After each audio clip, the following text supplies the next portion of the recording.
Gildan Media proudly presents Gildan Seminars, original lectures containing essential information that can be applied to every facet of life and business. The Advanced Course in Personal Achievement, Moving Beyond Goals to the Next Level of Accomplishment, by Roger Dawson. Read by Roger Dawson. Session 1. Learning to go beyond goal setting and positive thinking. Once upon a time, in a beautiful old gold rush town in the Rocky Mountains of Canada called Opportunity, there lived a flock of long-necked geese. On a beautiful fall morning when the surrounding mountains were glowing with the bright red and yellows of the fall scenery, it was time for the geese to take off for their annual migration to their winter feeding grounds in Mexico. As was the custom, this was a big day for the townspeople of Opportunity, the day when they all came out to see the geese leave. As if programmed to do so, the geese took off with a great flapping of wings. They circled the lake twice and then headed south to the cheers of the townspeople.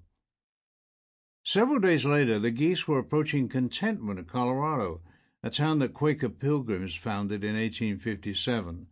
They saw a beautiful lake on the outskirts of town and decided to spend the night there. It was the most beautiful lake they'd ever seen, and the next day they decided to stay for another night. There was plenty of food for them to eat, and they were very happy there. 2 days turned into a week, and nobody wanted to leave except one or two of the younger geese, who went to their leaders and said, "Winter is coming to Contentment, and we must leave this beautiful place soon and fly on to Mexico. The only way we'll get back to Opportunity in the spring is if we leave Contentment now." However, most of the geese were happy there and wanted to stay longer.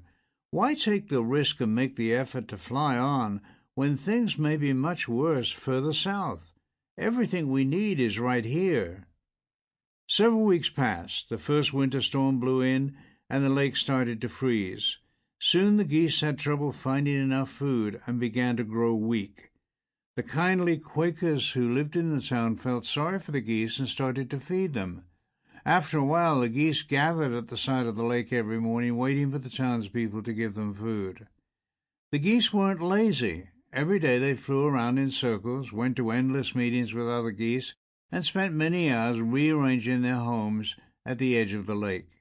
They were always busy, but they quit looking for food because they knew the townspeople would always take care of them. One day a stranger was traveling through town and stopped to watch the town. Sample complete. Ready to continue?